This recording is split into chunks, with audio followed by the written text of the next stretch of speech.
సచ్చిదానంద సద్గురు సాయినాథ్ మహారాజ్కి జై. గుప్త యోగులైన శ్రీ కాకాడి బాబా వారి గురించి మనం మాస్టర్ గారు రమణ బాబా వీళ్ళిద్దరూ వెళ్ళి అక్కడ బాబా దగ్గర దర్శనం చేసుకుని సాయంత్రం చీకటి పడిపోయిన తర్వాత ఎట్లా వెళ్ళాలని ఈయన ఆలోచిస్తూ ఉన్నారు. ఎందుకంటే అక్కడ బాబా దగ్గర ఆయన ఒంటరిగా ఉంటారు, ఏకాంతవాసంలో ఉంటారు కనుక ఎవరు ఉండటానికి వీలేదని తెలుసు. ఈయనేమో రమణానంద గారేమో ఆయన ఎట్లా కొట్లా బాబా మీరు సెలవిస్తే వెళ్ళిపోతూ ఉన్నారు. మాస్టర్ గారు మాత్రం ఎట్లా కొట్లా అక్కడ ఉండాలనే ప్రయత్నం చేస్తూ ఉన్నారు. తర్వాత ఆకలిగా ఉందని అడిగితే మాస్టర్ గారు మాత్రం నిర్మోహమాటంగా ఆకలిగా ఉంది బాబా, మీరు ఏది పెడితే అది తింటామన్నారట. ఆయన మాత్రం లేదు వెళ్ళిపోదామంటే అప్పటికి మాస్టర్ గారితో ఆయన అన్నారు రమణానందతో, మాస్టర్ గారి గురించి ఈయన మొహమాడు పడట్లేదు అని చెప్పారు. అతను మాత్రం అంటే భయపడుతూ ఉన్నాడు, మొహమాడు పడుతూ ఉన్నాడు అనమాట. సరే బాబా ఏం చేశారు, ఒక గిన్నెలో కొంచెం ఆ పిండి బెల్లం వేసి ఆ పిండిని ఉడికించి పెట్టారట. ఉడికించి ఇద్దరికి చెరొక గిన్నెలో పెడితే ఇద్దరు తీసుకోబోయారట తొందరపడి. ఇప్పుడు మళ్ళీ బాబానే వాళ్ళని ఇద్దరిని ఆపి అందులోంచి కొంచెం తీసుకొని మళ్ళీ తమ దానిలోంచి కూడా తీసుకొని అక్కడ ధ్వనిలో దాన్ని సమర్పించి అప్పుడు అన్నారట, అంటే కృతజ్ఞతతో అనేది మనం ఉండాలి పరమశివుడికి.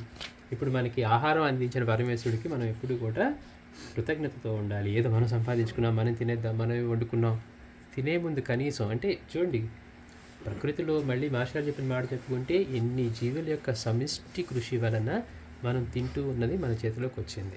ఎన్ని జీవులు, ఇది ఒక్కరోజు ధాన్యం గింజ పండలేదు, లేకపోతే ఒక్కరోజే మన ఇంట్లో వచ్చి పడలేదు, ఎక్కడెక్కడి నుంచో తిరిగి ఎంతో కాలం దాన్ని శ్రమ చేసిన తర్వాత ఇన్ని రూపాల్లో భగవంతుడే ధరించి ఉన్నాడు. కాబట్టి కనీసం ఆ కృతజ్ఞతతోటి మనం ఆయన నమస్కారం చేసుకొని ఆయన ప్రసాదంగా మనమే తినొచ్చు కాక, మనమే కష్టపడి తెచ్చుకున్నామని మనం అనుకోవచ్చు కాక, కానీ మొత్తం ఏర్పడటానికి భగవంతుడు ఎన్ని రూపాల్లో సేవ చేస్తే అది మనకి వచ్చింది. అలాంటి కృతజ్ఞతతో కూడా జీవించకపోతే మాస్టర్ ఒకటే మాట అంటారు, మన ఇంటికి ఎవరన్నా వచ్చి భోజనం పెడితే వాడు వెళ్ళి బయట ఒక మాట మాట్లాడితే కృతజ్ఞతగా లేకపోతే మళ్ళీ వాడిని పిలవం మనం. వాడిని కృతజ్ఞత లేదండి, వాడిని పిలిచిమన్నా ఎన్ని చేయించి పెట్టాను, మళ్ళీ వెళ్ళి లూజ్గా మాట్లాడారంటాం. అంటే కృతజ్ఞత లేకుండా మన దగ్గర వచ్చరికి యాక్సెప్ట్ చేయలేం. కానీ మనం ప్రతిరోజు కృతజ్ఞత లేకుండా జీవిస్తున్నా కానీ గమనించను కూడా గమనించు. అందుకనే పెద్దవాళ్ళు ఆ కృతజ్ఞత తెలియటం కోసమే తినే ముందు ఆ తినే ముద్దని భగవంతుని స్మరించి కళ్ళకద్దుకొని బయట పెట్టేవాళ్ళట.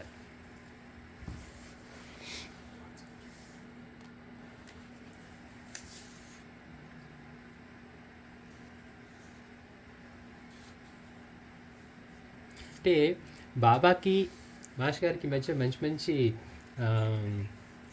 ఇది ఒక డైలాగ్ నడుస్తూ ఉందన్నమాట. అంటే ఏంటి, మాస్టర్ గారు అడుగుతున్నారు, బాబా ఇక్కడ ఎందుకు ఏ జీవిని మీ దగ్గర ఉండనివ్వరు, శివుడికి అలాంటి ఇబ్బంది ఏముంది అని. అంటే చెప్తూ ఉన్నారు, ఇవాళ మనుషులు ఎంత స్వార్థపరులుగా ఉన్నారు, జంతువులకి వాటికి అలాంటివి లేవు, కానీ మనుషులు మాత్రం ఎట్లా ఉన్నారో చెప్తూ ఉన్నారనమాట.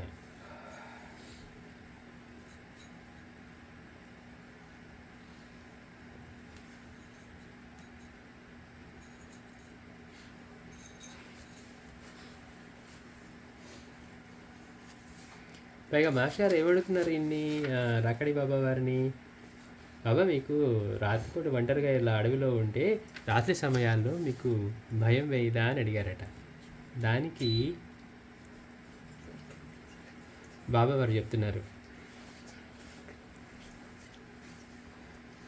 అందరూ ఒంటరిగానే ఉంటున్నారు శివ, ఎవరికి ఎవరు తోడున్నారు, అందరికీ తోడు ఆ శివుడు ఒక్కడే, అందరికీ తోడు ఆ శివుడు ఒక్కరే ఉన్నారు, వారే అంతటా ఉన్నారు. ఇంకా చెప్పాలంటే ఆ శివుడి యొక్క సృష్టి అయిన ఈ చెట్లు పుట్టలు అడవిలోని జీవులు అనంతకోటి నక్షత్రాలన్నీ మాకు తోడే కదా శివ. అంటే మాస్టర్ గారు ఏమడుగుతున్నారంటే, బాబా మీరు అంతా రాత్రిపూట ఒంటరిగా ఉంటారు కదా, మీకు భయం వేయదా అంటే, అసలు ఎక్కడున్నారు, అందరూ ఒంటరిగానే ఉంటున్నారు, ఎవరు తోడున్నారు, అందరికీ తోడు శివుడు ఒక్కడే ఉన్నారు, వారు అంతటా ఉన్నారు. ఇంకా చెప్పాలంటే ఆ శివుడి యొక్క సృష్టి అయిన ఈ చెట్లు పుట్టలు ఈ అడవిలోని జీవులు అనంతకోటి నక్షత్రాలన్నీ మాకు తోడే కదా. మనం ఏమనుకుంటున్నాం, అవన్నీ మన నుంచి వేరుగా ఉన్నాయి కాబట్టి మనం ఇక్కడ ఎవరు లేరు, మనం ఒక్కడమే ఉన్నాం అనుకుంటున్నాం. ఆయన అంటున్నారు ఇవన్నీ రూపాల్లో ఆయనే ఉన్నాడు కదా, నాకు ఇంక ఒంటరిగా ఎక్కడున్నాను, ఆయన తోడున్నాడు కదా అని చెప్తున్నారు. ఇంకా అడవి విషయానికి వస్తే మీ పెద్ద పెద్ద పట్టణాల కంటే అక్కడున్న మనుషుల కంటే ఈ అడవి అందులోని జీవరాశులు ఎంతో మేలు. అంటే చూడండి, మనిషి యొక్క స్వభావం గురించి అంతగా క్లియర్గా చెప్తున్నారు. వీటికంటే కూడా ఈ అరణ్యంలో ఉండే వన్యమృగాలే మేలు. అవి మమ్మల్ని ఏం చేయవు. సర్వసంగ పరిత్యాగులమైన మేము సత్యాన్ని ఆధారం చేసుకొని జీవిస్తున్నప్పుడు మేము దేనికైనా ఎందుకు భయపడాలి? భయం అనేది అసత్యవాదులకు, దుర్మార్గులను, అధర్మలను పట్టి పీడిస్తుంది కదా. ఆ పరమాత్మ జఠరాగ్ని రూపంలో అన్ని జీవరాశుల్లోనూ దాగి ఉన్నాడు. అందరిలోనూ ఆయన జఠరాగ్ని రూపంలో దాగి ఉన్నాడు. ఈ అగ్ని రూపంలో కూడా వారే ఉన్నారు. అందుకని నేను ఒక్కడనే అనుకోవట్లే, అగ్ని రూపంలో కూడా ఆ పరమాత్మే ఉన్నాడు, చెట్ల రూపంలోనూ ఆయనే ఉన్నాడు, ఈ అనంత కోటి నక్షత్రాల రూపంలోనూ ఆయనే ఉన్నాడు. అంటే ఆయన కానిది ఏదీ లేదు, ఆయన తోడుగానే ఉన్నారు అని బాబా మాస్టర్ గారికి చెప్తా ఉన్నారు.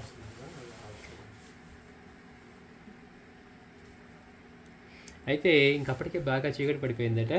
మాస్టర్ గారు మాత్రం ఆలోచిస్తూ ఉన్నారు. ఇంత చీకట్లో వెళ్ళడం అనేది అసాధ్యమని నాకు అర్థమవుతుంది అని అనుకుంటున్నారు. కానీ బాబావారు రాత్రికి మమ్మల్ని అక్కడ ఉండడానికి అనుమతిస్తారా లేదా అనేదే అప్పుడు నా ముందున్న ఒక పెద్ద ప్రశ్న. ఇంతలోనే బాబావారు చూసి ఏం వెళ్ళినట్లుగా, ఆయన సర్వజ్ఞుడు కానీ ఏమంటారు, మీరు ఎప్పుడు తిన్నారో ఏం తిన్నారో నాకు తెలీదు అని అంటూ, ఊర్లోలాగా ఇక్కడ కూడా ఇడ్లీ దోశలు కావాలంటే అటువంటి మంచి భోజనం దొరకదు, కావాలంటే అవి కూడా ఇక్కడ దొరుకుతాయి, ఇక్కడికి వచ్చాక కూడా వాటిపై జీవచాపల్యం ఉండకూడదు.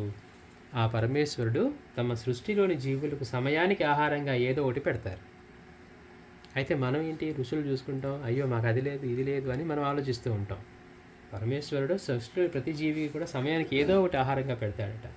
వాటిని మనం కృతజ్ఞతాపూర్వకంగా స్వీకరించి తృప్తి చెందాలి. అంటే ప్రాణం నిలవటానికి ఆహారం అనేది దేనికి, నిజానికైతే ప్రాణం నిలవటానికే అని అట్లా బోధిస్తూ మళ్ళీ కొంచెంసేపు ఆగన్నారట. ఇక్కడ అసలైన ఆకలితో రావాలి శివ, ఇంతకు మీకు ఆకలిగా ఉందని. అసలైన ఆకలి ఏంటి, ఇందాక మనం బాబా చెప్పినట్టుగా ఆకలి అనేది ఏంటి, దీని నుంచి బయటపడాలి, ఆ భూత కావాలి అనే ఆకలితో రావాలి. ఇక్కడికి వస్తే ఏం దొరుకుతుంది, బాబా వారు ఏం చేసి పెడతారు, పిండి చేసి పెడతారా, టీ పెట్టిస్తారా, ఇట్లా వస్తామా, లేకపోతే బాబావారు మనకి ఏం బోధిస్తారు, ఏం అనుగ్రహిస్తారు, మనలో నిజమైన ఆకలి ఏమి ఉండాలి, దీని నుంచి బయటపడటానికి మార్గం ఏదని వెతుక్కోవటమే నిజంగా అటువంటి ఆకలి ఉండాలి. అందుకే బాబావారు అన్నారట, ఇక్కడికి వచ్చేటప్పుడు నిజమైన ఆకలితో రావాలి అని. ఇంతకు మీకు ఆకలిగా ఉందా అన్నారు అని అర్ధగర్భంగా అడిగారు. అంటే అది ఇందాక చెప్పినట్టుగా మహాత్ములు మాట్లాడే ప్రతి మాట కూడా నిగూఢంగా ఉంటాయి. మాస్టర్ గారి స్థితి వేరు, రమణ బాబా గారి స్థితి వేరు. మాస్టర్ గారికి ఒకలా అర్థమవుతుంది. వెంటనే మాస్టర్ గారు అన్నారట, అవును బాబా నాకు ఆకలిగా ఉంది, మీరు ఏమైనా పెడితే తింటాను అన్నారు. అని కొంచెం ఆర్తిగా చెప్పగా ఇతను ఆశ్చర్యపోయాడు పక్కన. ఏ ఉద్దేశంతో అలా అన్నారో తెలియదు, కానీ బాబా వారికి శ్రమ కలిగించడం నాకు మాత్రం ససేమిరే ఇష్టం లేదు. అంటే ఈ రమణానందం గారి మాటలోంచి చెప్తా ఉన్నారు. బాబావారు అన్నారు అప్పుడు, నాకేం కష్టం లేదు, నీరు నిప్పు పిండి దానిపైన అవి చేస్తూ ఉంటాయి. మనం ఆలోచిస్తే మనం ఇప్పుడు వంట చేస్తున్నాం, మనమే చేస్తున్నాం. గిన్నె పెట్టిన తర్వాత జరిగేదంతా మనం గిన్నెలో వేసిన తర్వాత నీరు నిప్పు ఇవన్నీ పనిచేస్తేనే జరుగుతున్నాయి. మనం వంట చేద్దాం అవి లేవు, చేయగలుగుతామా? వంట చేసేటప్పుడు అవి లేవనుకోండి, నీరు లేదు నిప్పు లేదు, మనకి తెలుస్తూ ఉండేది. ఎప్పుడన్నా స్ట్రాంగ్ వచ్చినప్పుడు నీళ్ళు ఆపేస్తారు, స్టవ్లు వెలగవు. మనం వంట చేసేటప్పుడు చేయగలగాలి కదా, కేవలం మన సామర్థ్యం మీదే జరిగేట్లయితే. అందుకని బాబా అంటున్నారు, నాకేం కష్టం లేదు, నీరు నిప్పు పిండి దానిపైన అది చేస్తుంది అని అంటూ మాస్టర్ గారిని అర్ధగర్భంగా చూడగా అతను మాస్టర్ గారు అంటున్నారట, తమ సృష్టిలో ప్రతి జీవికి ఆహారం పెట్టడం శివునికి కష్టమేం కాదు కదా. ఇప్పుడు తల్లికి బిడ్డలకు ఆహారం పెట్టడానికి కష్టమే ఉంటుంది, అలాగే అన్ని ప్రాణులకి తల్లి తండ్రి ఆయనే కనుక తన బిడ్డలకి అంటే సృష్టిలో ప్రతి ప్రాణికి కూడా ఆహారం పెట్టడం శివునికి కష్టమేం కాదు కదా. అట్లాగైతే ఎలా బ్రతుకుతాం? నేను చేయను మీకు పెట్టను అనుకోండి, తల్లి పిల్లలు ఎట్లా బ్రతుకుతారు? అట్లాగే సృష్టిలో శివుడే నేను పెట్టను అంటే వీళ్ళు మేము ఎలా బ్రతుకుతాం అన్నారట మాస్టర్ గారు. అని అనగా బాబావారు నవ్వుతూ, అవును అన్నట్లుగా తల ఊపి శభాష్ బేట సరిగ్గా చెప్పావు అన్నారు. అంటే బాబా యొక్క బాబాని ఆయన మాటలతో కూడా మెప్పిస్తూ ఉన్నారు. అంటే ఎంత కరెక్ట్గా పలుకుతూ మాస్టర్ గారు, ఈ రమణానందలా నీవు మొహాట పడకుండా చెప్పావు, అంటే నీవు తినడానికి సిద్ధంగా ఉన్నావు, అదే సరైన పద్ధతి, నాకు బాగా నచ్చావు అన్నారు. రమణ మనకి రాకాడి బాబా వారిని మెప్పించారంటే ఎంత కష్టం. అట్లాంటిది మాస్టర్ గారి గురించి మా బాబా అంటున్నారు, నువ్వు మొహమాట పడకుండా ఉన్నావు, పైగా నాకు బాగా నచ్చావు అని శభాష్ బేట అన్నారట. సరే, ఎలాగో ఆ రాత్రికి అక్కడే గడిపి మర్నాడు ఉదయమే అక్కడి నుండి వెళ్తే చాలని ఉంది కనుక నేను భరద్వాజ గారి చేతిని గట్టిగా వచ్చి ఇంకేం మాట్లాడవద్దని సైగ చేశాను. ఇంతలోనే బాబా వారు మళ్ళీ, చాలా పొద్దుపోయిందే, మరి అయితే ఈ చీకట్లో గణేష్పూర్ ఎలా వెళ్తారు అన్నారు.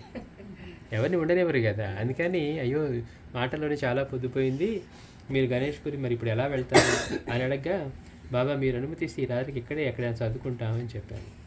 అప్పుడు వారు వెంటనే మళ్ళీ చూడండి, ఆయన ఎప్పుడు కూడా మనకి చూస్తాం బాబా దగ్గరికి వస్తున్నప్పుడు మనకు సాయినాథుడి చేతుల్లో కూడా ఉంటుంది, ఎట్లా ప్రవర్తించాలి.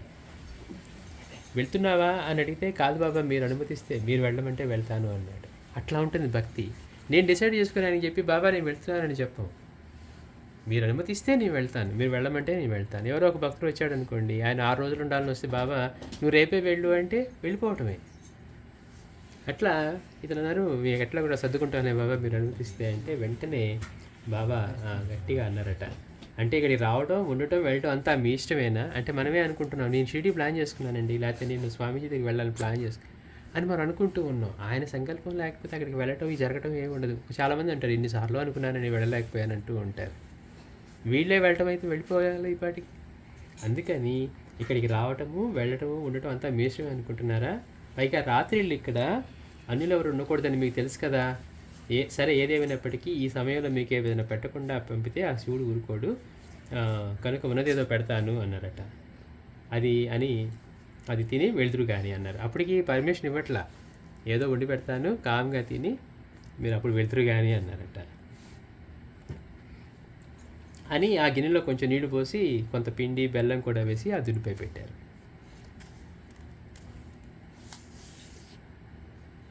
ఆయనకి బాబా చేత ఇంత పని చేస్తున్నందుకు నేను శ్రమగా ఉందని నేను అనుకుంటూ ఉంటే, వెంటనే లేచి నేను బాబా వారితో, బాబా మా కొరకు మీరు ఇలా శ్రమ పడకండి, మీరు అనుమతిస్తే ఎలాగో అలా మేము ఇక్కడ నుండి గణేష్పూరి పెడతాము అని అంటూ భరద్వాజ్ గారిని లేవమని సైగ చేసి అతను చూడనట్లుగా కదలక మెదలక అలాగే కూర్చొని ఉన్నారు. మాస్టర్ గారు ముందే డిసైడ్ అయిపోయినారు, అక్కడ ఏమన్నా జరగని, ఆ రమణానంద్ ఏమన్నా మాట్లాడుకోలేమండి, బాబా దగ్గర ఉండాలి అని ఆయన అనుకున్నారు. అందుకని ఏం చెప్తున్నా కానీ మేము వెళ్తామంటున్నా కానీ ఈయన వైపు చూడట్లేదట మాస్టర్ గారు. బాబానేమో అదేం పట్టించుకోకుండా తమ పనిలో తాము ఉండి అప్పుడప్పుడు ఆ గిన్నెలో పదార్థాన్ని మాత్రం ఒక పుల్లతో కలుపుతూ ఉన్నారంట. అందులో ఏం వేశారు, కొంత పిండి, తర్వాత బెల్లము ఇవి వేశారు. అది ఏదో ఉడికిచ్చారు మొత్తానికి. కొంచెంసేపు అయ్యాక ఆ గిన్నె నుంచి బయటికి తీసి అందులోంచి మరో గిన్నెలో కొంచెం వేసి ఇంకొక ఆకులో కూడా కొంచెం వేసి ఆ గిన్నెను నాకు ఇచ్చారు. మరొక గిన్నెను భరద్వాజ్ గారికి ఇచ్చి ఆకులోనిది వారు తీసుకున్నారు. ఆర్తితో మేము ఆ ప్రసాదాన్ని తినబోతూ ఉండగా, ఆగు శివ అని అంటూ ఒక పుల్లతో మా ఇద్దరి గిన్నెల్లోంచి మరియు తమ ఆకులోంచి కూడా కొంత పిండిని తీసి తునికి అర్పించారు. అంటే ఆకలిగా ఉందో లేకపోతే బాబా పెట్టేసరికి ఇంక వేరే ఆలోచన కూడా లేకుండా తీసుకోకపోతే ఆపి వాళ్ళిద్దరు మాస్టర్ గారి దగ్గర నుంచి తర్వాత వీరి దగ్గర నుంచి వాళ్ళకి పెట్టిన దానిలో నుంచి కొంత పిండిని ఆ పుల్లతో తీసుకొని తమ ఆకులోంచి కూడా తీసి మొత్తం దునికి అర్పించారట. ఆ తర్వాత వారు, మనకు ఆహారం పెడుతున్న శివుడికి అర్పించకుండా మనం ఏదీ తినకూడదు, అది కృతజ్ఞత. క్లియర్గా చెప్తారు మనకి. కృష్ణ భగవానుడు కూడా అదే చెప్పారంటారు. అంటే ఏంటి, కృతజ్ఞత లేకుండా తింటాం పాపంతో తింటాం సమానం, పాపం చేయటంతో సమానం అని. నేను సంపాదించుకున్నానండి, నేను కష్టపడ్డానండి, నేను ఉద్యోగం చేయబట్టే కదండి, నేను అవి నేర్చుకోబట్టే కదండి అని ఆ ప్రజ్ఞ మనకి చెప్పితే మనం ఎక్కడ ఉంటాం? ఒక్కసారి నిజంగా ఆలోచించుకుంటే ఏదో అంతంత మాత్రం ప్రజ్ఞ మనకి ఇస్తేనే ఇంత మనం ఎగిరెగిరి పడుతూ ఉంటాం. కొత్తది కనుక్కున్నది లేదు, ఒకటి చదువుకున్నది అర్థం కాక కొట్టుకులాడుతూ ఉంటాం. కానీ చెప్పుకునేటప్పుడు మాత్రం దానికి మించింది లేదన్నట్టుగా మాట్లాడుతూ ఉంటాం అహంకరించాల్సి వచ్చినప్పుడు. అందుకని కృతజ్ఞత లేకుండా ఎప్పుడు మనకి ఆహారం ప్రసాదిస్తున్న ఆ శివుడికి అర్పించకుండా మనం ఏదీ తినకూడదు, అది కృతజ్ఞత అవుతుంది.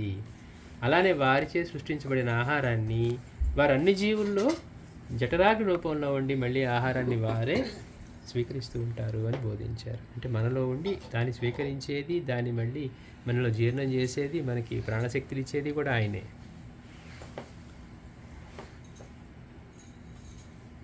ఇంకా అలా అనగానే ఈ రమణానంద గారు ఏం చేశారట, పరమాత్మ స్వరూపుడైన నా గురుదేవుల కంటే పూర్ణానంద స్వామిని స్మరించి ఆయనకి సమర్పించి తినటం మొదలుపెట్టారు. కానీ మాస్టర్ గారు ఏం చేశారు,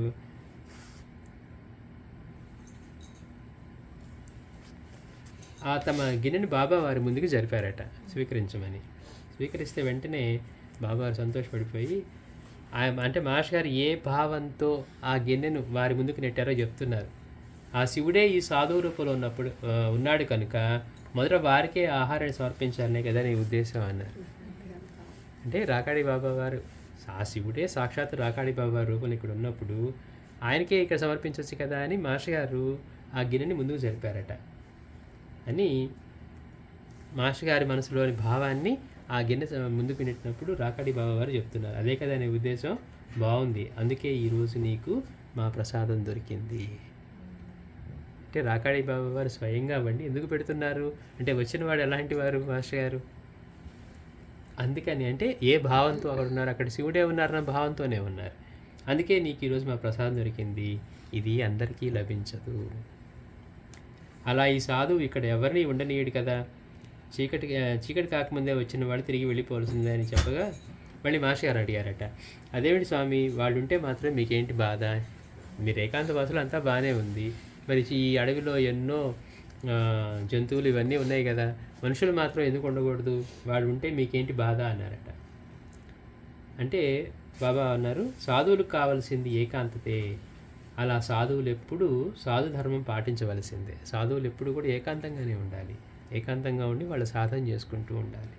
అంతేగాని ఆ పరమేశ్వరుడు ప్రతి ప్రాణిలోనూ దాగి ఉన్నప్పటికీ కూడా ప్రాణులన్నీ వారిలో ఉన్నా కూడా వారెప్పుడు ఏకాంత ప్రియులే. అయితే వారిని బాధిస్తున్నది ఆ కృతజ్ఞత ఒక్కటే. ఇందాక చెప్పారు చూసారా, కృతజ్ఞత లేకుండా జీవించడమే పరమేశ్వరుని బాధిస్తూ ఉంటుందట. ఎందుకని కృతజ్ఞత ఎక్కడ కలుగుతుంది, మనకి అహంకారం వల్ల కలుగుతుంది, అవిద్య వల్ల కలుగుతుంది, అజ్ఞానం వల్ల కలుగుతుంది. నన్ను నేనే నిర్వహించుకుంటున్నాను, నన్ను నేనే పోషించుకుంటున్నాను, నన్ను నేనే నిలబెట్టుకుంటున్నాను అనే భావమే మనల్ని అజ్ఞానంలో పడేస్తుంది. ఇది నేను సాధించుకుంటున్నాను. ప్రతి ఒక్కటి కూడా మనం నిజంగా గమనిస్తే మనం ఆహారం తీసుకోవడం, నిద్రపోవడం తప్పించి మన శరీరానికి చేసేది ఏం లేదు. ఒక్క క్రియని మన లోపల జరిగేదాన్ని మనం చేయము, మార్చము. కొంచెం అందులో తేడా వస్తే ఇబ్బంది పడి 2 రోజులు మళ్ళీ రెస్ట్ తీసుకుంటాం. చూడండి ఎంత గమ్మత్తో. కానీ ఇవన్నీ ఏమంటున్నాం, మన ఆలోచన ఇవన్నీ మనం చేసుకుంటున్నాం, మనం ప్లాన్ చేసుకున్నాం. అంటే మనకున్న అవిద్యతోటి అహంకారాన్ని ఇంకా ఇంకా బలపరుచుకుంటూ ఉంటాం. అలా కాదు, ఇది ఆయన దయ వల్ల నాలో అన్ని క్రియలు జరుగుతున్నాయి అనేది గుర్తుపెట్టుకున్నప్పుడు కృతజ్ఞతతో పూజ ఎందుకు చేసుకుంటాం, నన్ను నిలుపుతూ ఉన్నాడు కదా ఆయన కృతజ్ఞత చెప్పుకుంటున్నాను. పూజ చేసుకుంటుంటే ఏదో వస్తుందని కాదు. పూజ ఎందుకు చేసుకుంటున్నావు అంటే ఇదిగో నాకు ఈ జీవితాన్ని ఇచ్చాడు, నాకు ఈ మార్గాన్ని అందించాడు, నన్ను చేయిపెట్టి నడిపిస్తూ ఉన్నాడు అని కృతజ్ఞత ఎలా తెలుపుకుంటామో అది తెలుపుకుంటాం. అందుకని ఎందుకు అంటే ఆ కృతజ్ఞత ఆయన్ని బాధించేది అని. ఏ జీవి అయినా వారికి కృతజ్ఞతాపూర్వకంగా శరణు వేడుకుంటే ఆ జీవికి వారి అనుగ్రహం సర్వదా కలుగుతుంది. ఇందులో మానవులు సర్వదా కృతజ్ఞులే, అంటే కృతజ్ఞత లేని వాళ్ళు అనమాట. వారి పరమావధి అంతే, తన స్వార్థ లాభం ఒక్కటే. ఎంతసేపటికి తనకి స్వార్థం, తన లాభమే చూసుకుంటాడే తప్పించి తన స్వార్థం కొరకు దేవుడిని కూడా అమ్మడానికి వాడు సిద్ధపడతాడు. చూస్తూ ఉన్నాం కదా, ఇప్పుడు ఉన్నదంతా అట్లాంటి వాళ్ళే. అందుకే అలాంటి వాళ్ళని మేము ఇక్కడ ఉండనీయం అన్నారట. అదే పాము, పుల్లు, తేళ్ళు, పిల్లి వంటి జంతువులు ఇక్కడ యథేచ్ఛగా అన్ని వెడల్లో ఉండవచ్చు, తిరగవచ్చు అని బోధించారు. ఇంతలోనే నేను లేచి, అంటే రమణానంద గారు లేచి, బాబా తమను సెలవిస్తే మేము గణేష్ గుడికి వెళ్ళిపోతాం అన్నారు. అంటే ఒక పక్క నుంచి భయం, బాబా ఉండనివ్వరు, ఈ మాస్టర్ గారు ఏమో కదలట్లేదు, ఇప్పుడు ఏం చేయాలి, అందుకని బాబా మీరు సెలవిస్తే మేము వెళ్ళిపోతాం అన్నారట. అంటూ మాస్టర్ గారిని లేవడానికి సైగ చేస్తే మళ్ళీ వారు అక్కడే కూర్చున్నారు. అతని నిర్లక్ష్యం చూసి నాకు కొంత కోపం వచ్చింది.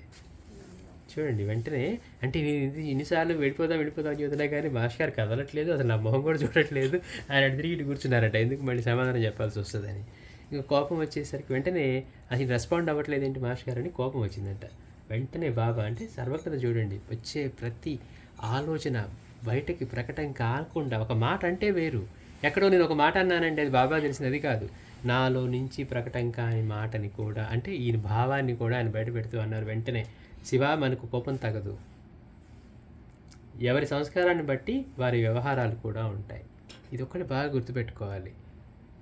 మనకి కోపం ఎందుకు వస్తుంది? మనం అనుకున్నట్టుగా వాళ్ళు ఉండలేదని. చిన్నపిల్లల దగ్గర నుంచి మనం ఒక్కడమే మనం ఎట్లా ఉండాలి అట్లా ఉండకపోయినా మన మీద మన కోపం రాదు. ఏమంటే నేను లేచి ఏకాహం చేద్దాం అనుకున్నాను, చేయలేదు, నా మీద నాకు కోపం రాదు, ఇంకోసారి చేసుకుంటాను. అదే మన పిల్లలకి చెప్పాను, నేను మ్యాథ్స్ చేయమని చెప్పానా, చేయలేదు, కోపం. అంటే మనం అనుకున్నట్టుగా బయట ప్రపంచం లేకపోతే మన కోపం, మనం అనుకున్నట్టుగా మన పిల్లలు లేకపోతే మన కోపం, మనం అనుకున్నట్టుగా మనం లేకపోతే మాత్రం కోపం రాదు. దానికి ఒక కారణం వెతుకున్నా, నేను ఎంత అలసిపోయినాను, రేపు చేద్దాం అనిపిస్తుంది. చూడండి గమ్మత్ అదే, ఎంత మాయ అంటే కోపం ఎందుకు వస్తుందని ఆలోచిస్తే మనం అనుకున్నట్టుగా లేదని. రోజు ఇటే వస్తున్నాడు, ఇటు రావాలి సూర్యుడు అంటే వస్తాడు, రాడు, అయినా కానీ మనకి ఏమీ చేయలేం కదా అక్కడ. కోపం వచ్చి ఉపయోగం ఏముంది? అంటే కోపం ఎందుకు వస్తుంది చెప్తున్నారు మహేష్ గారు. మీరు అనుకున్నట్టుగా లేదు, చిన్న చిన్న విషయాలే, ఇక్కడ పెట్టద్దానని ఇక్కడే పెట్టాం అని మనం అరిచేస్తాం, అదే కోపం. అంటే కోపం రావడానికి కారణం. వెంటనే బాబా అంటున్నారు, మన కోపం తగదు శివ, ఎవరి సంస్కారాన్ని బట్టి వారి వ్యవహారాలు కూడా ఉంటాయి. ఎవరి స్వభావానికి అనుగుణంగా వాళ్ళు ఏవేవో చేస్తూ ఉంటారు. ఎన్ని చెప్పినా కానీ వాళ్ళు అన్నీ చేస్తూ ఉంటారు, వాళ్ళ మీద కోప్పడకూడదు, వాళ్ళ స్వభావం అది. ఎన్నో జన్మల సంస్కారాలు. సంస్కారం అంటే తేలిక అలవాటుగా ఎప్పుడు చేసే పనులు. ఇవాళ ఈ జన్మలో అబద్ధాలు చేయటం బాగా తేలికే చెప్పేస్తున్నాం అనుకోండి, అబ్బా నేను ప్రావీణ్యం సంపాదించామనుకుంటే ఏమవుతుంది, ఈ ప్రావీణ్యం సంస్కారం అవుతుంది, మళ్ళీ ఎన్ని జన్మలకో కానీ అది తొలగదు. తొలగటానికి ప్రయత్నం కూడా చేయాలి కదా. అంటే మనం అనుకుంటూ ఉంటాం, అబ్బా వాడు పుట్టడంతో భలే భక్తిగా పుట్టాడు, వాడు అంతకుముందు గతంలో ఎన్ని చేసుకున్నాడు, ఎన్ని జన్మల్లో భక్తి చేసుకున్నాడో ఇక్కడి నుంచి మళ్ళీ వస్తుంది. వీడు అబద్ధం తప్పితే చెప్పడండి అని మన పిల్లల గురించి అన్నాం అనుకోండి, అంటే ఏంటి వాడు మన పిల్లవాడిగా రాకముందు ఎన్ని జన్మల నుంచో ఈ సంస్కారాన్ని బలంగా బాగా పెంచుకుంటూ వచ్చాడు. అందుకని సంస్కారాలు పోవడం ఎంతో కష్టం అన్నారు మాస్టర్ గారు. దాని ప్రయత్నం చేసి అలాంటి సంస్కారాలను పోగొట్టడం కోసమే సాయినాథుడు లాంటి వాళ్ళు అవతరించింది. కాబట్టి ఎవరి స్వభావాన్ని బట్టి వారి వ్యవహారాలు కూడా ఉంటాయి. ఎన్ని చెప్పినా కానీ మనసు మనకి ఎట్లా ఆగుతుందో అట్టే ఉంటుంది.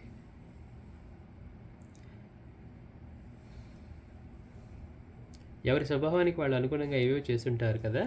అందరికీ అన్నిటికీ ప్రభు ఆ పరమేశ్వరుడు అక్కడే కనుక ఎవరిపై కోపించే హక్కు ఎవరికి పైన కోపించే హక్కు ఒక పరమేశ్వరుడికే ఉంది, కానీ ఇంకెవరికీ లేదు అన్నారు. మనకి నీకే హక్కు ఉంది?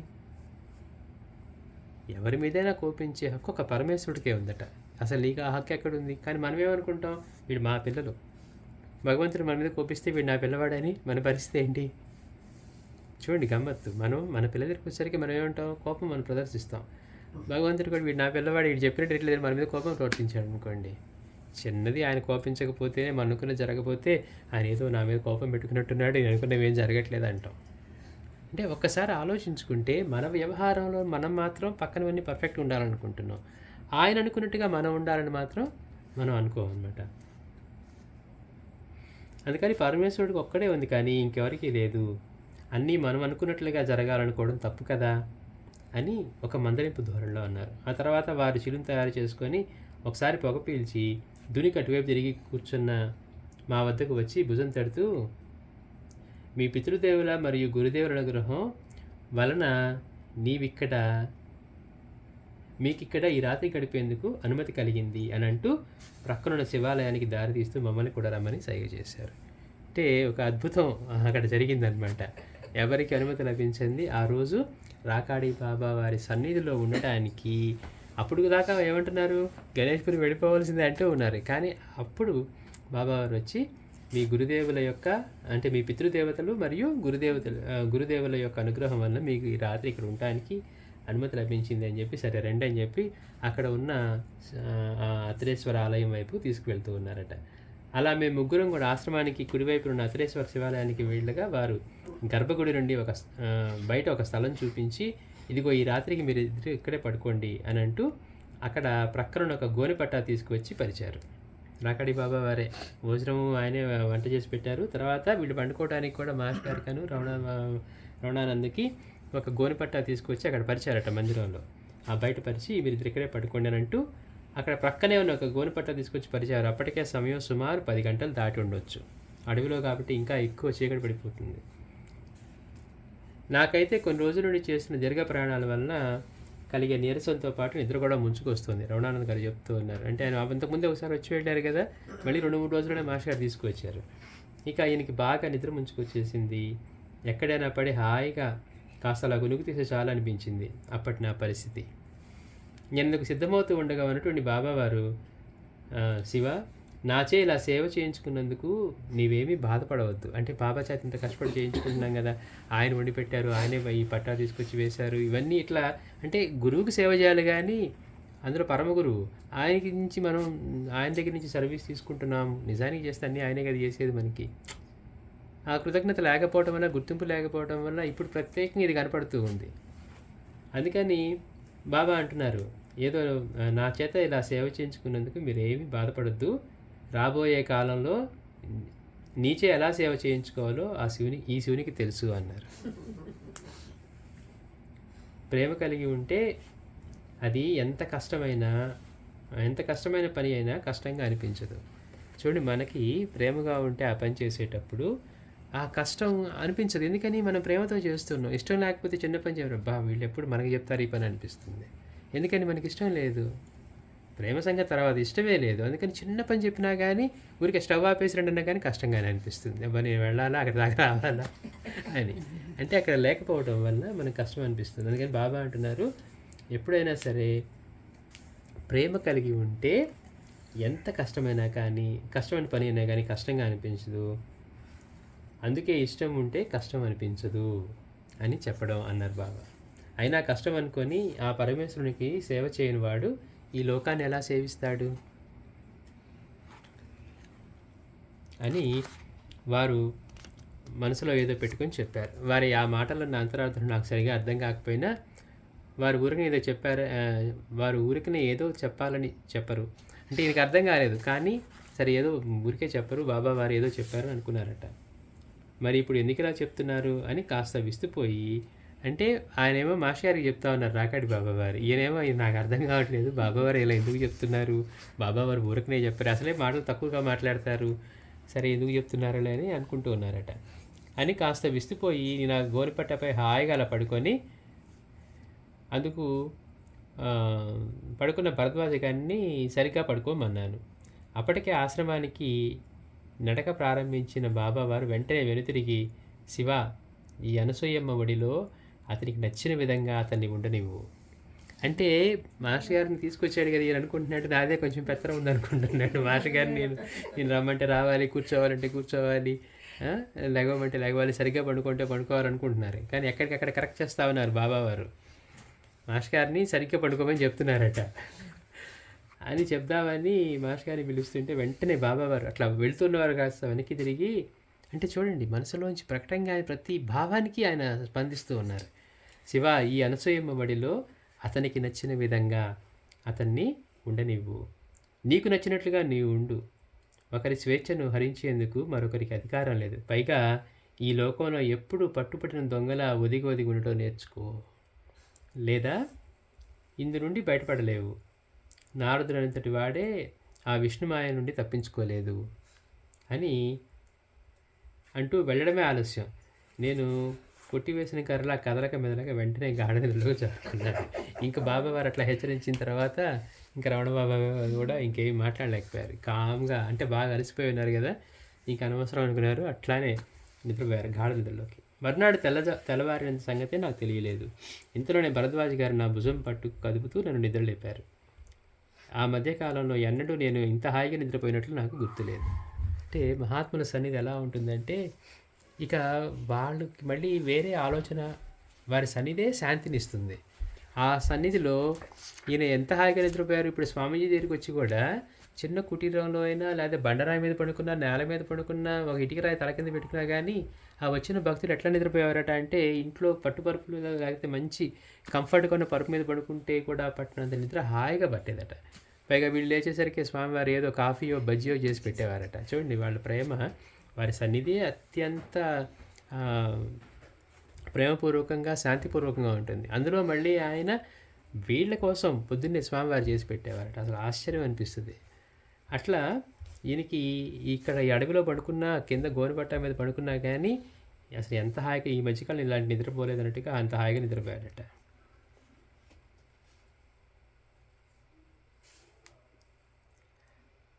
ఈ మధ్యకాలంలో ఎప్పుడు ఇంత హాయిగా నిద్రపోయినట్లు నాకు గుర్తులేదు. లేచిన వెంటనే నేను ఎక్కడున్న సంగతి కూడా నాకు తెలియలేదు. అరే, నేను బాబావారి సన్నిధిలో ఉన్నాం, ఇక్కడ మందిరంలో ఉన్నాం అనే విషయం కూడా ఆయనకి గుర్తులేనట్టుగా ఉందట. అలా కొంతసేపు అయ్యాక నేను భరద్వాజ గారు కలిసి కాలకృత్యాలు నిర్వహించేందుకై తాన్సా నది తీరానికి వెళుతూ ఉండగా మాకు అక్కడ అగ్నిగుండం అని పిలువబడే ఆ ఉష్ణగుండంలో బాబావారు గొంతు లోతుగా కూర్చున్న అద్భుత దృశ్యం కనపడింది. ఈ అనసూయాశ్రమాన్ని దగ్గరలో మనం 3 కుండాలు ఉంటాయని చెప్పుకున్నాం. ఆ ఒక కుండంలోనే రాకాడి బాబా వారికి ఆయన నిత్యానంద భగవాన్ ఆయన అందులో దించి తర్వాత ఉపదేశం చేశారని మనం అప్పటి నుంచే ఆయన ఓంకారానందగా మారారని. అది ఎట్లా ఉంటాయో చెప్పారు. ఒకటేమో గోరువెచ్చగా, ఒకటి వేడిగా, ఒకటేమో విపరీతమైన వేడిగా ఉంటుందంట. అంటే వాళ్ళు కొన్నిట్లోంచి ఉరికే కొన్ని నీళ్లు తీసుకొని కలుపుకొని చేయాల్సిందే. కానీ అలాంటి అగ్నిగుండంలో బాబావారు అందులో గొంతుకు వరకు కూర్చొని కనిపించారట. ఆ గుండంలో నీళ్లు ఎంత వేడిగా ఉన్నాయో ఆ ముందు రోజే మాకు తెలిసింది. వీళ్ళు వచ్చారు కదా, నడుచుకుంటూ వచ్చేటప్పుడు చూశారు. మేము ఇప్పుడు ఆ గుండం దగ్గరికి వెళ్ళగా మా అలికిడికి భయపడి ఒక కప్ప ఆ నీటిలోకి దూకి క్షణంలోనే ప్రాణం కోల్పోయి ఆ నీటిపై తేలింది. అది మేము చూసింది. అంటే ఆ నీళ్ళు ఎంత వేడిగా ఉంటాయి. వీళ్ళు నడుచుకుంటూ వస్తున్నప్పుడు ఆ ఒక కప్ప ఈ అలికిడికి ఎగిరి అందులో పడిందట. పట్టం మరుక్షణంలోనే అది ప్రాణం పోయి వెలిగలడు. అంటే అంతటి వేడి. దానిలో ఈయన మాత్రం ఎట్లా కూర్చొని ఉన్నారంటే గొంతుకు వరకు ఇలా కూర్చొని ఉన్నారంట. అంటే అంత వేడి నీరులో. అంటే ఆయన యోగస్థితి ఎలా ఉంటుందో చూడండి. ఇప్పుడు బాబా అయినా, ఇప్పుడు రాకాడి బాబా వారు కూడా ఖండయోగం చేసేవారు. అంటే శరీరాన్ని ముక్కలు ముక్కలుగా పడేసే వాళ్ళకి, పేగులు తీసుకడిగి ఆరబెట్టి మళ్ళీ మింగే వాళ్ళకి వేడేం చేస్తుంది? తల మీద నీళ్లు గుమ్మరించినా బాబా ఏమన్నారు? ఫకీర్లో మాకు ఇది లేదు, సరే తల మీద మాత్రమే అంటే ఆయన మొత్తం కుమ్మరించినా కానీ తలే తడిచిందంట. అసలు ఎంత గమ్మత్తు! అట్లాంటి వారికి వేడి ఇవన్నీ ఏం చేస్తాయి? ఇక్కడ అంత వేడి నీడలో ఆయన గొంతుకు వరకు కూర్చొని అద్భుత దృశ్యం కనపడింది. అందులో వీళ్ళు చూస్తున్నారు కదా ఆ కప్పట్లా అవటం, మేము చూసిందే. అందుకని వామ్మో, వీరు శీతోష్ణాలకు కూడా అతీతులు అన్నమాట అని ఆశ్చర్యంతో ఆలోచిస్తూ మేము వారిని అలా చూస్తూ ఉండగా వారు మమ్మల్ని అక్కడిని దూరంగా వెళ్ళమని సైగ చేశారు. దగ్గరికి రానివ్వరు రాకాడి బాబా వారు మాత్రం. వెంటనే సైగ చేశారట, ఎక్కడికి కాదు అట్లా వెళ్ళమని పక్కకి. మేమిద్దరం పళ్ళు తోమి మొహం కడుక్కొని వచ్చే లోపల బాబా వారు తమ స్నానం ముగించుకొని ఆపాద మస్తకం విభూది పూసుకొని రుద్రాక్ష మాలలు ధరించి చిలుం కూడా తయారు చేసుకొని దుని ముందు కూర్చొని అందులోని కట్టెలను సవరిస్తూ ఉన్నారు. వారిని సమీపిస్తున్న మమ్మల్ని చూసి అటు దూరంగా కూర్చోమని సైగ చేశారు. ఈసారి వెళ్ళమని లేదు కానీ దూరంగా కూర్చోమని సైగ చేశారట. అప్పటికే బాబావారు స్నానం చేసి చక్కగా మొత్తం ఆపాద మస్తకం మొత్తం తెల్లని విభూది పాలలా ఉండేదట. ఆ చెట్ల నుంచి వచ్చే విభూది అదంతా రాసుకొని ఆ రుద్రాక్షమాలను ధరించి ఆయన ఆ హోమగుండం ముందు కూర్చొని ఉన్నారట. వీళ్ళు మాస్టర్ గారు రమణానంద గారు అలా వస్తూ ఉంటే వాళ్ళని కొంచెం దూరంగా కూర్చోమని సైగ చేశారట. సూర్యునికి నమస్కరించి 2-3 సార్లు చిలిం పీల్చి మమ్మల్ని అప్పుడు దగ్గరికి రమ్మని సైగ చేశారు. తర్వాత మేము వచ్చిన వెంటనే వారు ఆ దునిపై ఒక గిన్నెని పెట్టి బ్లాక్ కాఫీ చేసి మాకిస్తూ, మళ్ళీ చూడండి ఆయనే మళ్ళీ బ్లాక్ కాఫీ చేసి ఇస్తూ బాబా అంటున్నారు, శివ నిన్న ఏదేదో మాట్లాడాను. సామాన్యంగా మేము ఎవరితోనే ఎక్కువగా మాట్లాడాం. ఆయన ఏకాంతవాసులు చాలా తక్కువగా మాట్లాడతారు. స్వామీజీ వచ్చినా కానీ మంచిది శివ అనేవారట. అంత అయిపోయిన తర్వాత ఒక మాట అనగా అంటే ఇంక వెళ్ళిరామని అర్థం, బయలుదేరమని చెప్పటమే. మంచిది శివ అంటే వెళ్ళిరమ్మని. అందుకని బాబా అంటున్నారు, శివ నిన్న ఏదేదో మాట్లాడాం. సామాన్యంగా మేము ఎవరితోనూ ఎక్కువ మాట్లాడాం. ఇప్పుడు క్రొత్తగా ఇంకేమీ మాట్లాడే లేదు. సరే ఇక మీరు బయలుదేరవచ్చు, కానీ వెళ్ళే ముందు మీకు ఏదైనా ప్రసాదం పెడతాను అంటూ మళ్ళీ భుజానికి జోలు తగిలించుకొని ఎడమ చేతిలో త్రిశూలం పట్టుకొని కుడి చేతితో శంఖం తీసుకొని ఆ ఊరి వైపుకు తిరిగి 3 సార్లు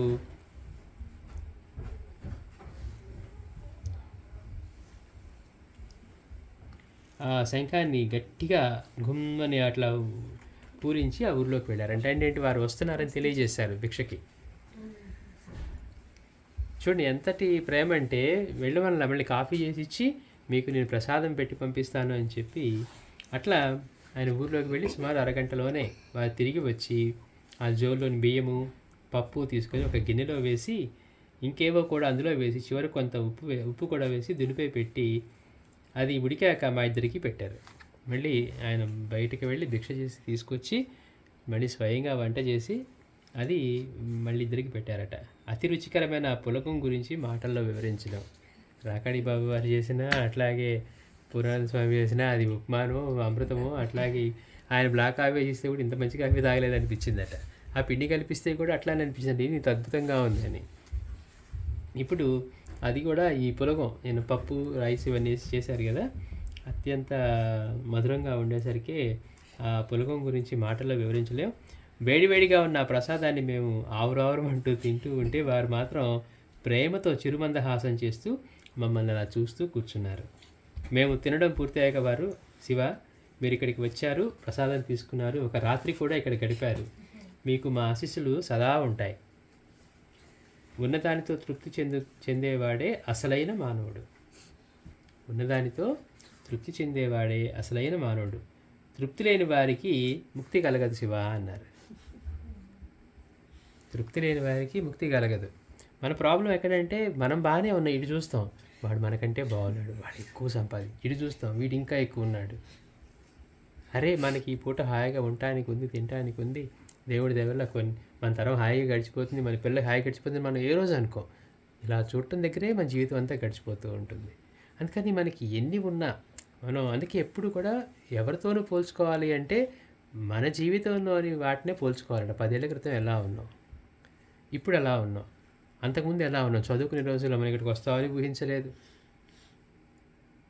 ఏదో చదువుకున్నాం, అందరిలాగే రచుకున్నాం, కానీ మనమే పెద్ద అవి సాధించామని చెప్పుకోలేం. హాయిగా ఉన్నాం. ఆ రోజున ఏదో చిన్న జాబ్ వస్తే చాలనుకున్నాం, అక్కడి నుంచి ఇక్కడికి వచ్చాం. ఇప్పుడు హాయిగా ఉండాలి కదా. మనం ఇక్కడ ఉన్నా కూడా అసంతృప్తిగానే ఉన్నాం అనుకోండి, ఎక్కడున్నా కానీ మన జీవితంలో ఎప్పుడూ తృప్తిగా ఉండలేం. అందుకని తృప్తి లేకపోతే, నిజంగా తృప్తి కలిగిన వాడే నిజమైన, ఉన్నదానితో తృప్తి చెందేవాడే నిజమైన మానవుడు. పైగా తృప్తి లేని వాడికి ముక్తి లభించదు శివ అన్నారు. అలా ఆధారం కూడా అజ్ఞాతంగానే ఉంటుంది. వచ్చే గురు పౌర్ణమికి పూర్ణానందుడు రావాలనుకుంటున్నాడు. వాడితో పాటు మీరు కూడా రండి. సరే, ఇంకా మీరు వెళ్ళేటప్పుడు మా నిత్యానందుల వారిని వజ్రేశ్వరి అమ్మను పలకరించి వెళ్ళండి అని చెప్పారు. అంటే తర్వాత మళ్ళీ పూర్ణానంద స్వామి రావాలనుకుంటారు, మా పూర్ణానందుడు రావాలనుకుంటున్నాడు అని పైగా అన్నారు, వాడితో పాటు మీరు కూడా రండి అని. ఇక మీరు వెళ్ళేటప్పుడు మా నిత్యానందుల వారిని, అంటే బాబా వారి గురువు గారిని, వారి సమాధిని, తర్వాత వజ్రేశ్వరి అమ్మను పలకరించి వెళ్ళండి అన్నారు. అలా మేము అక్కడ నుండి బయలుదేరే ముందు వారికి నమస్కరిస్తుండగా వారి మనసుతో విభూతి పెట్టి జయం జయం మీకు వెళ్ళిరండి అని అనుగ్రహించారు. అలా ఆ రోజు ఉదయం భరద్వాజి గారు, నేను, అంటే సాయి రమణానంద, రాకాడి బాబు వారికి నమస్కరించి నిండు మనసుతో అనసూయ ఆశ్రమం నుండి కాలినడకన మా తిరుగు ప్రయాణం సాగించాం. కానీ అది వారి చివరి దర్శనం అవుతుందని నాకు అప్పుడు తెలియదు. అంటే ఈయన 3 సార్లు ఏమైనా దర్శనం చేసుకున్నారు కదా, ఈ 3 సార్లలో ఈ 2 సార్లు వెంటనే అయింది. ఒకసారి తనగా వచ్చారు, మాస్టర్ గారితో రావడం వలన అదొక ఇంకా అద్భుతమైన స్పెషల్ ఇదిగా మిగిలిపోయింది. కారణం ఏంటి, బాబా వారు స్వయంగా 2 సార్లు కాఫీ చేసి ఇచ్చారు, 2 సార్లు ప్రసాదం భిక్ష చేసి మరీ భిక్ష తీసుకొచ్చి ప్రసాదం చేసి పెట్టారు. ఎవరిని ఎప్పుడు ఎక్కడ ఉండనివ్వని వాళ్ళని. పూర్ణానందుడు ఎంతో గొప్ప త్యాగి అని చెప్పిన బాబావారు పూర్ణానందుడైనా తిరిగి తన తావుకు వెళ్ళిపోవాల్సిందే అన్నారు.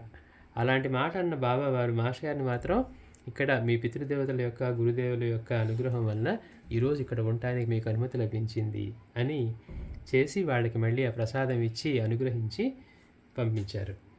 అంటే ఇలాంటి స్పెషల్ ఒక అనుగ్రహం దొరకడం అనేది ఆ రోజు మాస్టర్ గారితో మళ్ళీ తిరిగి వెళ్ళటం వల్ల, పైగా మాస్టర్ గారిని కూడా ఎంతో ప్రశంసించటం రాకాడి బాబా వారు. అట్లా ఇది మా చివరి దర్శనం అవుతుందని నాకు అప్పుడు తెలియదు. అలా గణేష్పురికి వచ్చే నేను బాబావారు చెప్పినట్లుగానే మొదట శ్రీ నిత్యానందుల వారిని దర్శనం చేసుకొని అక్కడి నుండి బస్ ఎక్కి వజ్రేశ్వరిలో దిగి అమ్మవారిని కూడా దర్శించుకొని మా ప్రయాణం కొనసాగించాం. అయితే బస్టాండ్లో వచ్చే దారిలో కానీ, ఆ తర్వాత బస్ ఎక్కి కూర్చున్నాక కానీ మేమిరువురము కూడా ప్రత్యేకంగా ఏమీ మాట్లాడుకోలేదు మాస్టర్ గారును. ఎందుకంటే అప్పటి వరకు బాబా వారితో గడిపిన అమూల్యమైన సందర్భంలో జరిగిన మధురమైన విషయాల గురించి ఎవరికి వాళ్ళలో మళ్ళీ మళ్ళీ మననం చేసుకుంటూ వారు చెప్పిన మాటలను విశ్లేషించుకుంటూ మౌనంగా మా ప్రయాణం కొనసాగించాం. భరద్వాజ గారి మనసులోనైతే అప్పుడు ఏవేమి ఆలోచనలు ఉద్భవించాయో నేను అడగలేదు, అతను కూడా చెప్పలేదు. కానీ నా మనసు మాత్రం ఎన్నెన్నో ప్రశ్నలతో ప్రక్షుబ్ధంగానే ఉంది. అయితే ఒకటి, అంతకుముందు వారి దర్శనానంతరం నాలో కలిగిన కొన్ని దివ్యానుభూతులలో అప్పటి వరకు వారి గురించి నేను అర్థం చేసుకున్న తీరులో ఏదో మార్పు ఉంది. అంటే అప్పటికి ఇప్పటికి ఇంత వివరంగా జరిగిన తర్వాత ఇప్పుడు మాత్రం ఎంతో మార్పు ఉంది. అందులో ముఖ్యమైనది ఏంటంటే వారు మరికొంతమంది సిద్ధుల వలె సాధన ద్వారా సిద్ధిని పొందిన వారు కాదని, వారు ఆజన్మ సిద్ధులేనని. ఏదో ఒకటి రెండు సంపాదించిన వారికి ఇప్పటికి అర్థమవుతుంది. పూర్ణానంద స్వామి అందరి వారికి గురువు కాగలిగారు అంటేనే మరి వారు ఎంత గొప్పవారు. అప్పటి వరకు ఏదో సాధన చేసి సిద్ధులు పొందిన వారేమో అనుకున్నారట. కానీ ఇప్పుడు ఏమంటున్నారు, కాదు సాధన చేసి సిద్ధులు పొందిన వారు. ఇప్పుడు బాబా ఉన్నారు, ఆయన ప్రకటమవటమే పూర్ణ సిద్ధుడిగా ప్రకటమయ్యారు, పూర్ణ జ్ఞానస్వరూపంగా ప్రకటమయ్యారు. ఎట్లా అంటే చూసిన వాళ్ళు ఈ పిల్లవాడికి ఎండ లేదు, భయం లేదు, వాన లేదు, చలి లేదు, ఆకలి లేదు, దప్పికలు లేవు, రాత్రండు పగలనక అక్కడే కూర్చొని కదలకుండా కూర్చుంటున్నారని ఆశ్చర్యాన్ని కలిగించేంత. ఇంత చేసి మళ్ళీ ఆయన పూర్వవృత్తాంతం చేతి ఇదిగో నేను కింద గుహలో ఇంతకాలం తపస్సు చేశానని చెప్తున్నారు. అంటే చూడండి ఎంత అద్భుతమో. అట్లా వీళ్ళు ఆజన్మ సిద్ధులుగానే బాబా సమాధి చెందిన అనంతరం కూడా ఎవరు వారి కుటుంబానికి సంబంధించిన వాళ్ళు కానీ ఇంకెవరు కానీ లేకుండా, ఆయన ఎవరికి ఎప్పుడు పుట్టారో ఏమీ లేదు. ఆయన అలా ప్రకటన అవ్వాలనుకున్నారు, అలా ప్రకటమయ్యారు.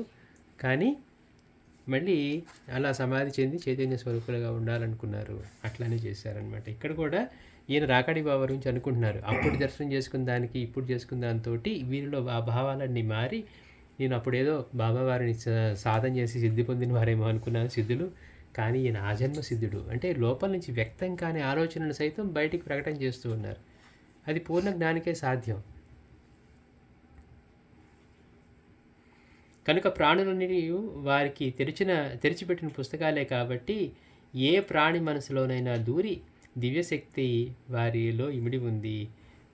నేను అర్థం చేసుకున్న మరొక ముఖ్యమైన విశేషం ఏంటంటే, కాకతాళీయంగా వారు తమ శిష్యుడైన శ్రీ పూర్ణానందుల వారిని షిరిడీకి పంపలేదు. అది వారు తమ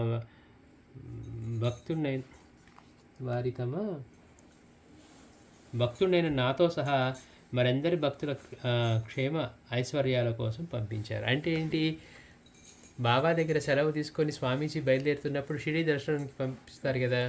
అందుకే ఈయన అనుకుంటున్నారు ఆయన కాకతాళీయంగా పంపలేదు, అంటే ఈయన రక్షించారు కదా. బాబా అక్కడికి వెళ్ళి బాబా సన్నిధిలో బాబా దర్శనం కోసం వేచి ఉన్నాడు కనుక ఈ రమణానంద ప్రాణాపాయ స్థితిలో ఉన్నప్పుడు మళ్ళీ ఈయన రక్షించారు కనుక బాబా అందుకు పంపించారు పూర్ణానంద స్వామిని షిరిడీ అని ఈయన అనుకుంటున్నారు అనమాట. అంటే వీరే వారు శ్రీ షిరిడీ సాయినాథులు, వారే వీరని అర్థం. వారు ఏమీ ఎరగనట్లుగా ఆ అడవి ప్రాంతంలో ఏకాంతంగా అందరి దృష్టిలో ఒక పిచ్చివానిలా, చేతకాన్ని ఒక సామాన్య సాధువులు అగిపించే శ్రీ రాకాడి బాబా వారు ఆ పరమాత్మ యొక్క ప్రతిరూపమే కనుక ఈ ప్రపంచంలో వారికి అసాధ్యమైనది ఏదీ లేదన్నమాట. ఇంకా చెప్పాలంటే నా గురుదేవులైన శ్రీ పూర్ణానందుల వారు బోధించినట్లుగా పూర్ణ పురుషులైన గురువులందరూ ఒక్కటే, కేవలం వారి యొక్క రూపాకృతిలో ఉన్న తేడా తప్ప. అంటే లోక కళ్యాణార్థం ఈ ప్రపంచంలో కాలమాన పరిస్థితులకు అనుగుణంగా కుల మత వర్ణ భేదం లేకుండా అవతరిస్తూ ఉన్న స్త్రీ పురుష రూపంలోని పూర్ణ పురుషులైన గురు స్వరూపాలకు సృష్టికర్త అయిన పరమాత్మ స్వరూపానికి ఏమాత్రం తేడా లేదన్నమాట. అంటే చాలామందికి రాకాడి బాబా వారికి స్వామీజీ శిష్యులు కూడా మనం ముందు చెప్పుకున్నాం. అంటే బాబావారు ఏదో తక్కువ కులంలో జన్మించారని, వాళ్ళు స్వామీజీ చూడబోతేనేమో ఇట్లా సద్బ్రాహ్మణ కుటుంబంలో జన్మించారు, అంత చూస్తేనే ఆయన రూపం సమ్మోహనంగా, తాకితే ఎక్కడ మళ్ళీ మాసిపోతారనిపించేట్టుగా ఉంటారు. బాబావారిని చూస్తేనేమో నల్లగా అలా ఉండి పొట్టిగా ఉండి ఒళ్ళంతా ఇది రాసుకొని ఆయన వేషధారణ కానీ ఆయన కనపడే విధానం కానీ చూస్తే ఆయన్ని ఒక మహనీయుడు అంతటి స్వరూపం అని గుర్తించడానికి కష్టంగా ఉంటారట. చూడగానే అదే రాకాడి బాబా గురించి చూడగానే ఈవెన్ రమణానంద బాబు కూడా అదే అన్నారు, వెళ్ళి చూస్తే ఆయన మహనీయుడిని గుర్తించాలంటే కష్టంగా ఉంది అని. అంటే రూపం చూసి గుర్తించాలి. ఇప్పుడు మాస్టర్ గారు లాంటి వాళ్ళు ఉన్నారనుకోండి, ఆయన గురువు ఆయన పూర్ణ స్వరూపం కదా ఆయనకి తెలిసిపోతుంది. ఎందుకని అలాంటి స్వరూపమే వారు కనుక. కేవలం వాళ్ళ ఆకృతిని బట్టో వేషధారాన్ని బట్టో కాషాయం ధరించాడు కాబట్టి ఈయన సాధువై ఉంటాడు. ఇప్పుడు దొంగ కాషాయం కట్టున్నాడు అనుకోండి, సాధువు ఎట్లా అవుతాడు? స్వామీజీ చెప్తారు. స్వామీజీ దగ్గర 2 బంగారు పళ్ళాల గురించి చెప్పినప్పుడు ఆ ముందు వచ్చిన వాడు దొంగ, అందుకని ఇవ్వగానే తీసుకొని పరిగెత్తి వెళ్ళిపోయాడట దూకి కిటికీలో నుంచి. రెండో ఆయన మాత్రం నిజమైన సాధువు, ఆయన భిక్ష చేసుకోవాలి కాబట్టి చేసుకుంటున్నాడు. ఆయనకి నేను ఆ బంగారు పళ్ళాన్ని కనుక తీసిస్తే స్వీకరించడు కనుక దాన్ని ఆ కాగితంలో చుట్టించి అక్కడ తీసుకోమన్నాను అని. అంటే వస్త్ర వేషధారణలను బట్టి మనకి ఆ దొంగ అతనికి అది తెలియదు. మనకి ఆయన మహనీయులకు తెలుస్తుంది, అట్లాగే మాస్టర్ గారు లాంటి మహనీయులకు తెలుస్తుంది. ఈయన మాత్రం అనుకున్నారు మొదట దర్శించినప్పుడు, ఈయన అసలు ఈయన మహనీయుడిని గుర్తించడానికి కూడా కష్టంగా ఉందని. ఎందుకని మన ఎక్స్పెక్టేషన్స్ వేరుగా ఉంటాయి. ఆయన ఇలా ఉండాలి, అలా ఉండాలి, రూపంలో వెలిగిపోతూ ఉండాలని. కానీ స్వామీజీకి ఎలా అనిపించింది? మొదటిసారి స్వామీజీ కళ్ళు మూసుకొని ఆయన ధ్యానంలో ఉన్నప్పుడు రాకాడి బాబా వారు వచ్చి ఆయన చుట్టూ తిరిగితే ఎలాంటి రక్షణ, ఎలాంటి ప్రేమను ఆయన పొందుతూ ఉన్నారు. అంటే ఆయనకి ఎలాంటి అభయం లభించిందో అది చెప్తూ ఉన్నారు స్వామీజీ.